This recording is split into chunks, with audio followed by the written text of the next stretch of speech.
Bobote na bino banso bandeko bandikana avec une télévision et c'est mon angaiza ya kokuta mino lisusu na l'an 2025 oyo mokolo ya mercredi 8 janvier pona kokoba kopesa bino basango ya ngonga ebeti si mama tongo nde bozwi bula ya basango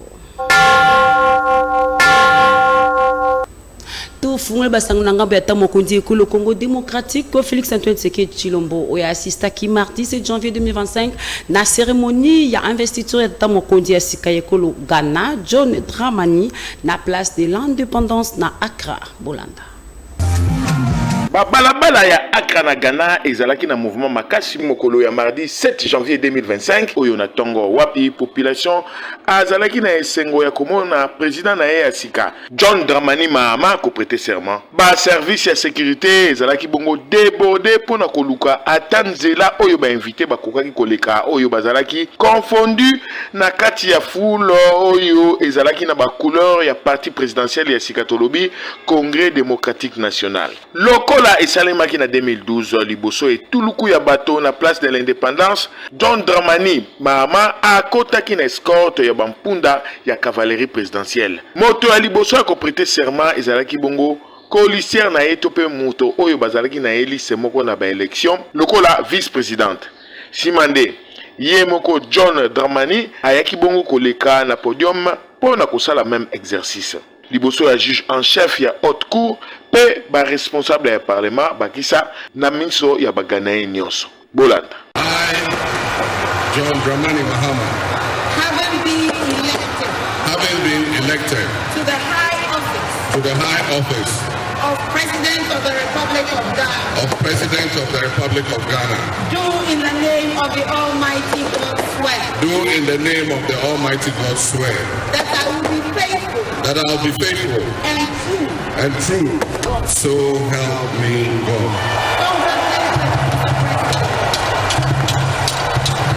A kotina bokonzi na nyonso John Dramani azongi lisusu na ngwende présidence ya Ghana oyo aokipaka de 2012 tina 2017 bongo sima na yango avandaka na ye na population na ye ya Ghana oyo lelo oyo bazwaki bongo mokano ya kozongisa ye na ngwende sima ya ba élection présidentielle oyo salamaki na 2024 na discours na ye investiture tata mokonzi ya sika ya Ghana azwaki 4 engagements wapi kati na yango kotombola économie ekolo pe ko lutter contre corruption. Pona ye cérémonie alternance ya mardi 7 janvier 2025 etalisi maturité politique ya ekolo Ghana. Ghana o ezali bongo premier pays africain ya kozwa indépendance. Yango ezali exemple ya ba pays africain na o etali bongo etamboli malamu ya démocratie. Na cérémonie oyo pene ya 20 chefs d'état pe ya gouvernement bakitaki bongo na Ghana pona ko féliciter nouveau président. Katina bango Félix Antoine Tshisekedi Tshilombo ya Congo démocratique oyo azalaki invité personnel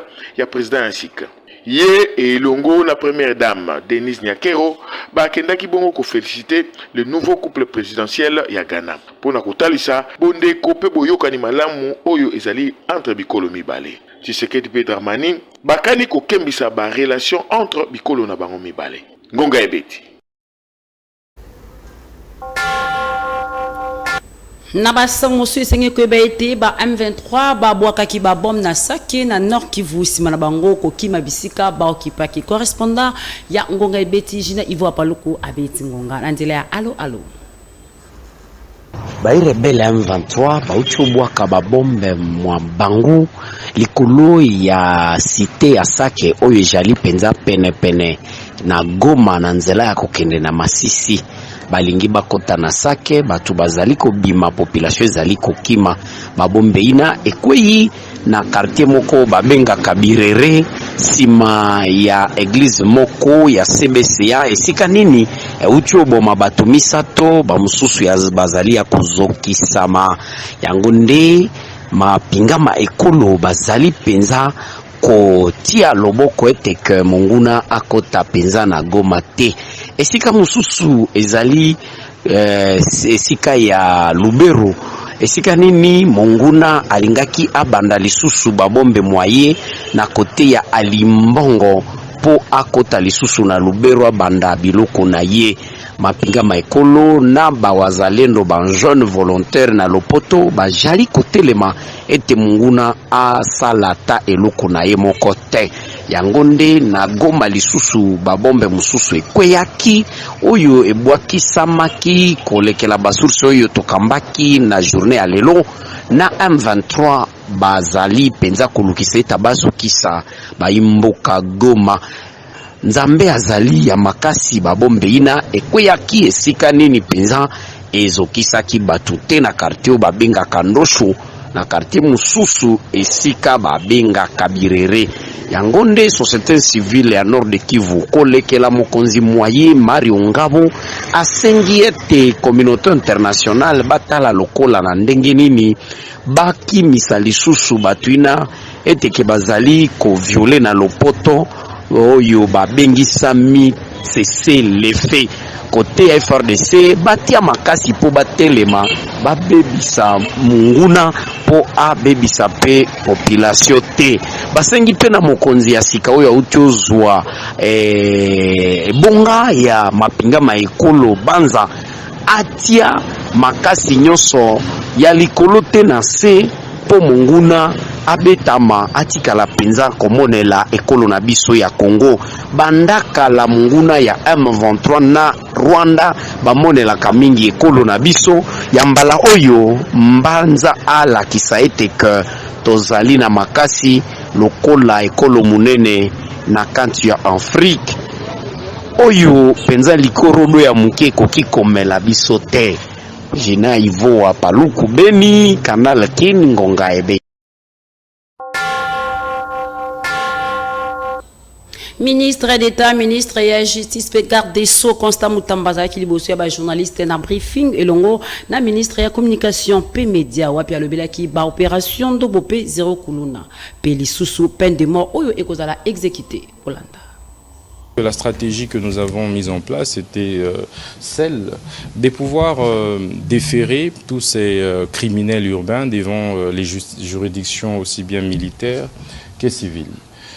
Sur la question des juridictions militaires, nous nous appuyons évidemment sur les articles 157 à 158 du Code pénal militaire, mais aussi les dispositions pertinentes du Code judiciaire militaire, notamment en ce qui concerne l'infraction du terrorisme. Et cela, nous considérons que les actes que posent les Koulouna révèlent ou relèvent évidemment du terrorisme. Et cette infraction est prévue par le Code pénal militaire.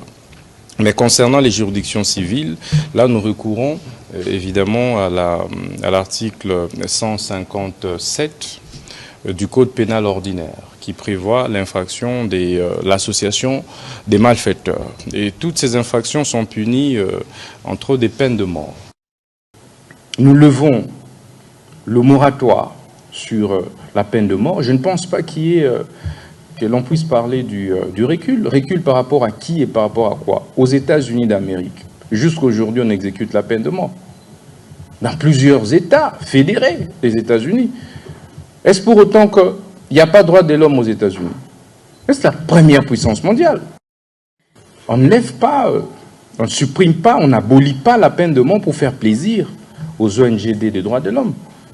Mais c'est plutôt pour répondre aux impératifs des sécurités du pays. Le rôle de l'État, c'est de pouvoir garantir le minimum de sécurité possible à ses citoyens. Mais si nous levons le moratoire sur la peine de mort, je ne pense pas que l'on puisse parler du recul. Recul par rapport à qui et par rapport à quoi? Que de ces 300 condamnés, nous avons jusqu'ici opéré les transfèrements des plus ou moins 127 en 3 vagues. La première vague a été transférée à la prison de haute sécurité de Luzumu dans le Congo central. Les 2 dernières vagues ont été transférées à la prison de haute sécurité des Angenga dans la province de la Mongala. Et les autres vagues vont être transférés dans les jours qui viennent dans d'autres prisons de haute sécurité. Vak Mosousia Bakuluna Basambaki na tribunal militaire Mokola mercredi 8 janvier 2025 na maison communale ya Silemba en audience Moko foraine na cadre ya opération Ndobo Blanda Moko na bango na kombo ya Shekina ndenge asambaki. Bonjour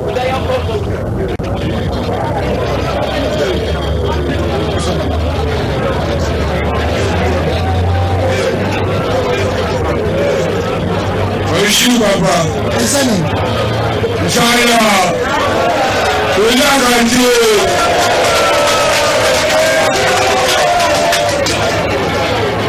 Depuis le 11 décembre, papa, la Ligue en face n'a pas de caractère.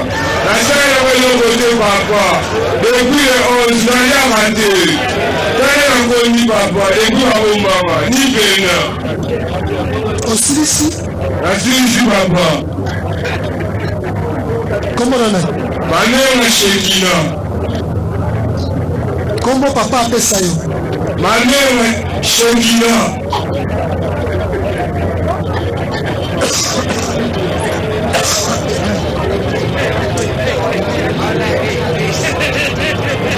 Banenga. Mitosa.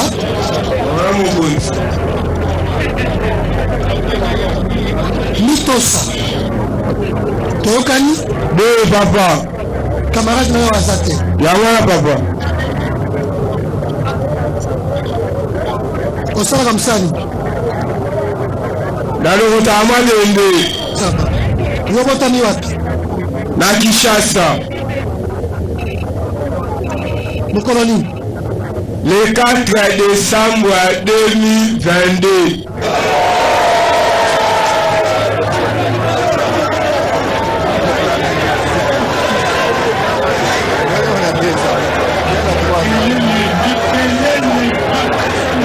Shekina. Papa.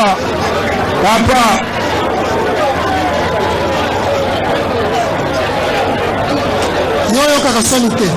Naoka soni papa. Oyoki soni te. Naoki soni papa. Pona nini? Pokosi. Te papa nakosi te. Donc yo ndenge oza na 2 ans. Te papa. Oza na âge. Nana 14 ans.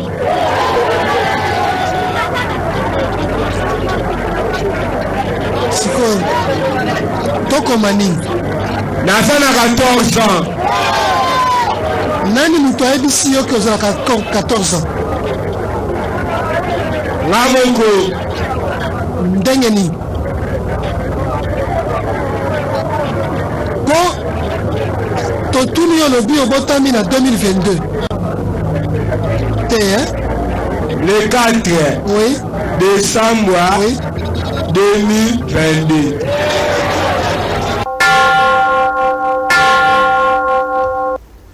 Na matali basango ya hôtel de ville de Kinshasa esengi koyeba ete vice-gouverneur Edi Iyeli Mulangi asaki descente na avenue Kasavu kobanda commerce ti roi Kading pona bolongoli basali te pe lisusu kopesa nzela ya bobandi misala ya réhabilitation ya balabala wana nyonso na ndingisa ya gouverneur ya ville province ya Kinshasa mwana mboka Daniel Bumba Lubaki Bolanda. Nandingisa ya gouverneur ya ville province ya Kinshasa Daniel Bumba Lubaki nde vice gouverneur ya ville province ya Kinshasa Edi Iyeli Mulangi akitaki mercredi 8 janvier 2025 ba avant midi na croisement ya baveni Kasavubu commerce tikokoma roi Kadingi kaka na Kasavubu pona kolongola bateki oyo ba komisa balabala wenze pona kopesa nzela na société Safemes kobanda misala ya réhabilitation pe assainissement ya nzela na koyeba ete avenue Kasavubu ezali parmi baveni oyo ezali kopesa accès na zando ya munene kotika yango na bosoto pe kobeba boye ezali malamu te pe kota ndenge bateki bazali koteka na nzela kozala malamu te tango société ezali kosala misala ezali penza danger permanent talatina balongoli bango pona mikolo moke kasi soki misala pe esili ekosenga na bango nyonso bakota na kati ya wenze na esika ya koteka na balabala boyoka ye moko vice gouverneur ya ville province ya Kinshasa l'homme du terrain Edi Iyeli Mulangi ndenge ya beti ngonga mwana mboka Daniel Bumba atazali bana mboka mema toi na ila nzoto nya eza na Kinshasa awa na nisa tinda kinga na kita na presque Kasavubu to sala misala to longo ba salite nyonso omoni ba conditionner bi ke ba mama zo sa bango pasi mingi so to ndika pasi wana to ko avancer te omoni to sala misala nyonso awa ko mikolo ozo banda société ezo banda po kubongisa presque Kasavubu en tout cas ndenge to sololi na bato bazwinzela ko sala nguna lombango na ningisa mokonzi mboka au plus tard 2-3 mois ba aussi sanzela oyo po ba fungula za lokala mingi te po ba mabalongo na balabala bakota na kati ya zando bateka pe nesika oyo esengeli ndenge kaka tobandi lelo misala ezobana pe kaka lelo. Pona makanisi ya bakonzi ya mboka yambo ete bafungola zando ya munene esengeli kobongisa baveni nyonso oyo ezali kopesa accès na zando ya munene yango nde ekopesa nzela na population koya facilement na zando ya munene na sécurité nyonso. Longonya na gouverneur ya ville province ya Kinshasa Daniel Bumba Lubaki pe vice na Edi Yel Molangi pamba te slogan Kinshasa ezobonga ezali penza réalité. Ngonga ebeti Maître Chief Chipamba Ngamba Malou azali chef du cabinet ministère ya transport provincial pe mobilité urbaine azali kobetanga akolanisa managri tarifaire ya sika ya transport en commun na ville province ya Kinshasa où ezalaki signé le 17 décembre ileki Bolanda. Ezalaki publié par le gouvernement provincial ya Kinshasa grille tarifaire ya sika pour na transport en commun mardi 7 janvier 2025 et pesami loko la mesure moko pour na améliorer transparence pe ko alléger ba charge ya basa lindela. Ezalaki signé outa le 17 décembre 2024 grille oyo et fixé ba tarif pour na ba trajet nyonso. Loko la trajet à rond-point Willery ti rond-point Victoire 1000 francs Kingasa Nizando 1500 bien que ba prix yango ezali fixé moto nezali ete boko kisami yango sur terrain et que ça les ma boni na yango chef du cabinet ya ministère ya transport et mobilité urbaine maître Chief Chipamba Ngamba Malou abete kingonga pona kotalisa ba mécanisme rigoureux oyo etami en place ya ko accompagner application ya mesure oyo boyo kayi ndenge abeti ngonga pona ko sinzila to ko kengela mokano mona tuzali na bato tango tusaki nano lisanga yango ya kopesa mokano tuzaki pe na ba représentant ya ba association ya ba chauffeur na ya ba consommateur l'état zaki mo côté donc bouye bato pona koto se koza pas similité kasi pe toza koliki ate to koleka na bitando ike mingi pona kola kaka bato bayeba yango po bango moko basinzila pe ya suka soki totali code de la route nouveau code de la route article 4 et yebi kopesa ndingisa na ba agent ya transport inspecteur pour bakindaka bakengelaka basinzilaka bato batosa sima ya kolaka bato to sensibilisation à lopoto bandeko wana bakokita na terrain pona kokengela pona kotala bayeba nani bakoyokamela te na bongo soki bakuti oyokameli te bitumbu bizali makasi lokola te ofuta 500 000 francs congolais na amende lokola te bakanga motuka na yo naza kolika te lokola tosanganaki na bakumbi mituka pona kozwa mikano mina na kondima tete bakotomboka pona koboya kotosa yango. Atesa kilisusu ete commission moko etami déjà pona ko fixer pe prix ya ba course ya taxi moto mikolo ezali koya ngonga ebeti beaucoup na tarif yango na suka ya journal senge boye balisusu ete Jean Bailongandi iteku directeur ya cabinet ya vice premier ministre ya intérieur Arimetaki Bangin Roula na chargé ya mission ya gouverneur ya Kasai central na cérémonie ya réception ya 15 jeep oyo esalemaki na immeuble territorial Mija Aloua.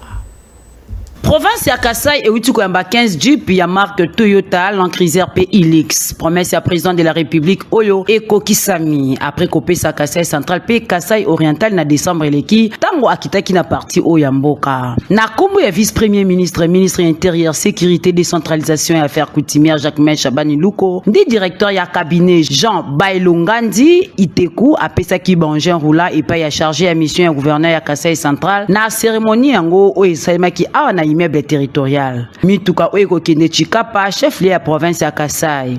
10 eza destiné na police nationale congolaise pour renforcer capacité opérationnelle na province Oyo. 5 ndezali pour l'administrateur ya ba territoire. Ezali bongo territoire ya Chikapa, Mweka, Lwebo, Ilebo, PDKC pour améliorer mobilité na bango. Et senge que ba été au total 206 véhicules et kaboy na 13 provinces P, na 4 provinces démembrées na grande province orientale P4 lisusu na province ya Grand Katanga démembré bakisa 5 provinces ya Grand Kasai ngonga ebeti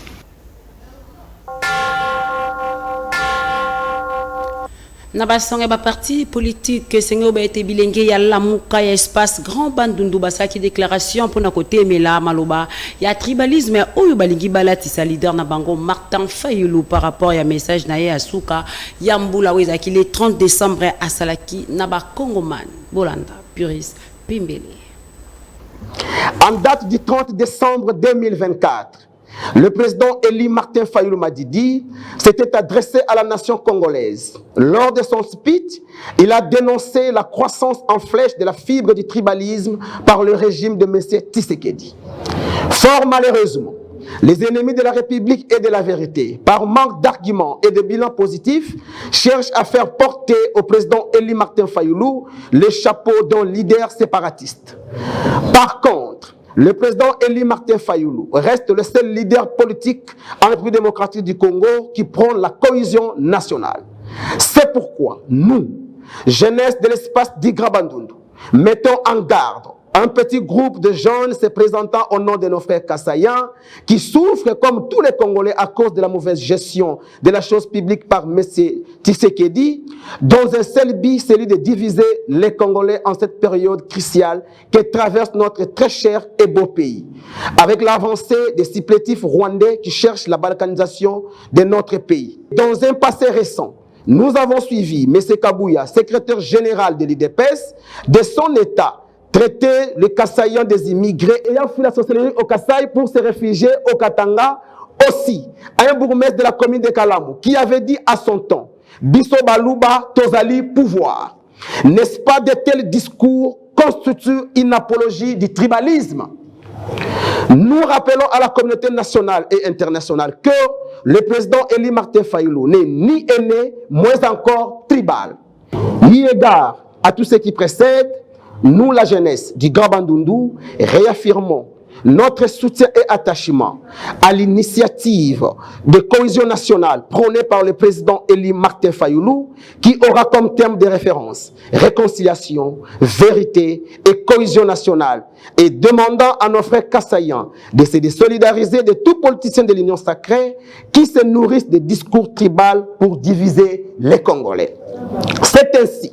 Nous lançons un appel vibrant à toute la jeunesse congolaise de se tenir debout pour barrer la route du changement de la Constitution dans un seul but de s'éterniser au pouvoir.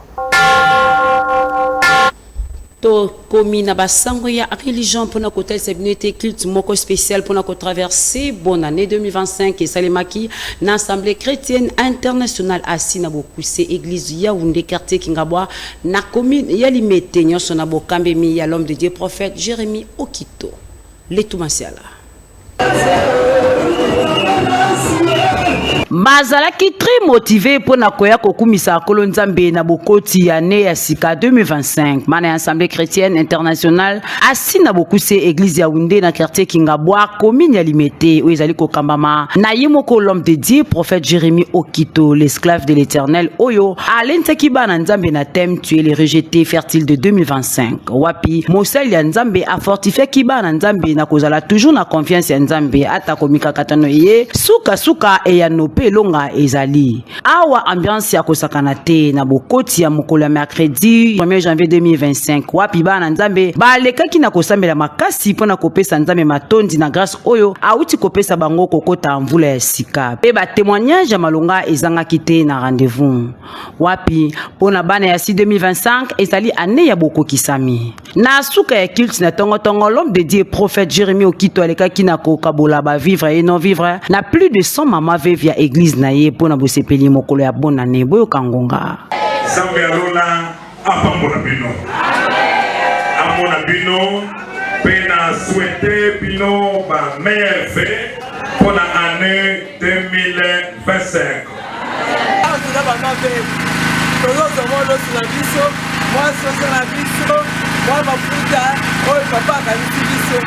Paya kanisi biso bien, akanisi biso bien, apesi biso biloko ya kolia, apesi biso malobo oyo euti na epai ya nzambe epai na ye, alesi biso biloko nyonso ebele. Ani namona te, pasteur moko na kisasa awa, asala makambo papa azosala nzambe apambola ye mbala tuku sambo na sambo. Vraiment ministère à papa pas yekende musika po vraiment de gars besoin ya batu ya boui on a biso ba veuve doza de laisser fois doza de souci et ça la biso tout ça vraiment pour doza na sengo makasi vraiment te remercier pas infiniment ngonga ebeti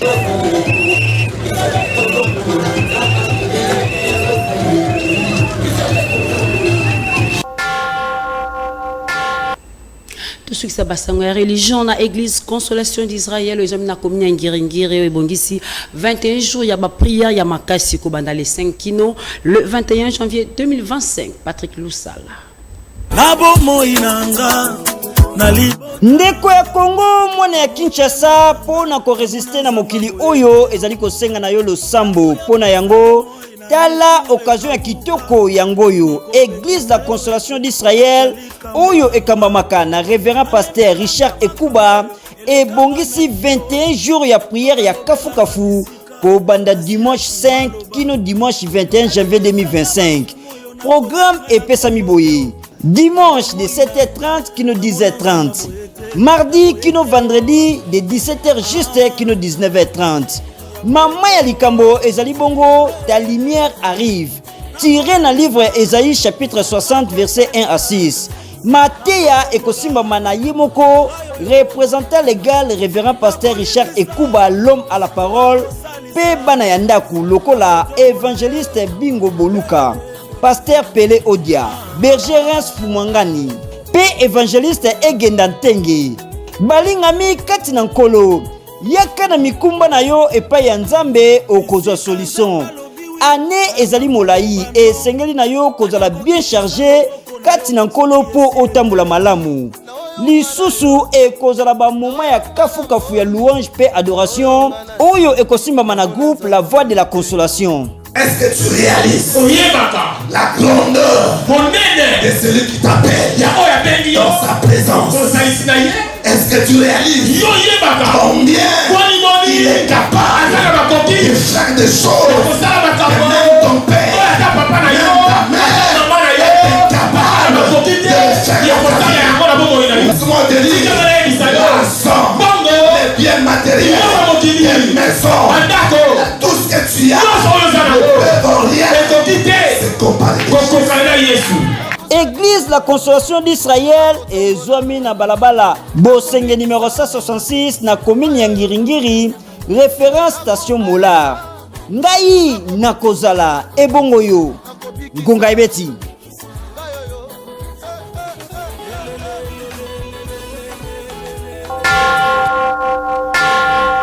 Ndingi tobakete bokolanda tarif ya ba transport en commun na ville province ya Kinshasa nasuka ya journal bongo kobanda marché central to paysan de monene uta kingasanya suka 1500 francs ti kimbanteke 1500 francs njili Sainte Thérèse 1000 francs Massina Petro Congo 1000 francs Delvaux 1000 francs aux zones barrées 1000 francs Campus 1000 francs Intendance 1000 francs Mokalipo Mango 1000 francs Ipen 1500 Matadiki Bala 2000 Lemba 1000 francs Matete, 1000 francs Rond-Point Ngaba, 1000 francs Yoloezo, 1000 francs Kitambo, cimetière 1000 francs, Selembo Sanatorium 1000 francs, Makalangunza 1000 francs, Rond-Point Ngaba 1500, Kingaba Point Chaud 1500, des centres-villes topé gare centrale pour la kokende intergombe la qui c'était ba transport oisala kaka na kati ya Gombe nyonso 1000 francs, Rond-Point Willery à Sanef 1000 francs, Wanako Uta gare centrale, Bon Marché 1500, Victoire 1000 francs, Kingaba Point Chaud 1000 francs, Kitambo magasin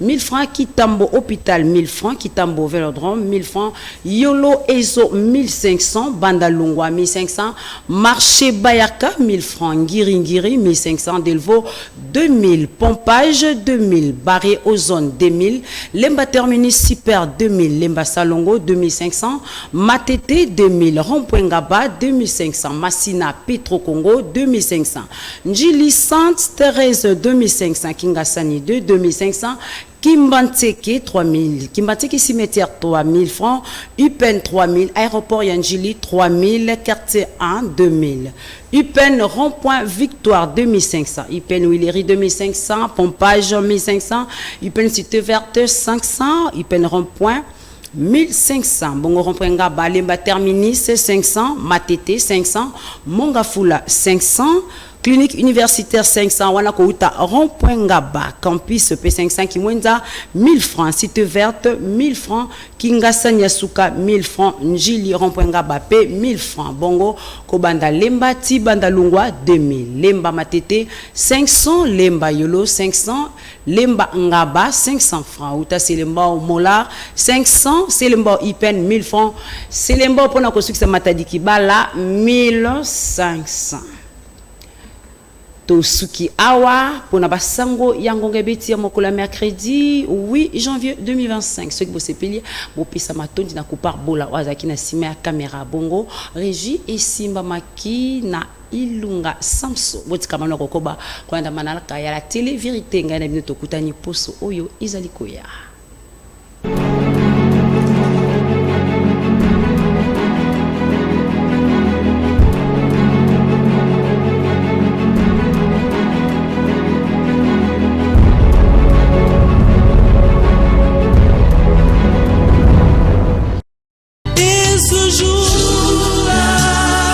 Libute ya groupe Mambakana bazali na mayako yebisa baninga pi baye na bango liwende kona bango azali neve ya chef Labi na kombo ya Dadi Ngambini Munge Imbana wa wakimokola samedi 4 janvier 2025 na bokono ya tango mokuse.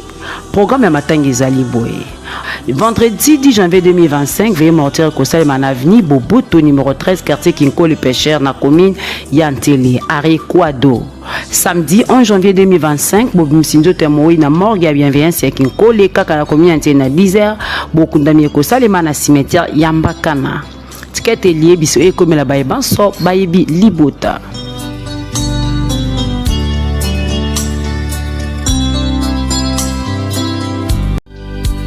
Partir dans cette contrée lointaine. Famille Manata Kipo Ipe Papi Manata bazena moya koyebisa baninga pe baye na bango liwa ya mwasi mwana bango Aziza Mbamba Tombokilo oya waki le 29 décembre 2024 simana ya kobela maladie ya tango mokuse na clinique Bondeko. Programme ya matanga ezali boye. Vendredi 10 janvier 2025, veille mortuaire na résidence familiale au Ezwami na avenue Lumene 47 quartier de la Foire na commune ya Lemba. Samedi 11 janvier 2025, Bobi Msinzo Temoi na morgue ya clinique Bondeko na 7h. Recueillement pe inhumation na cimetière moderne ya Miséricorde na Kinkole. Ticket lié biso e komela baye banso baye bi libota.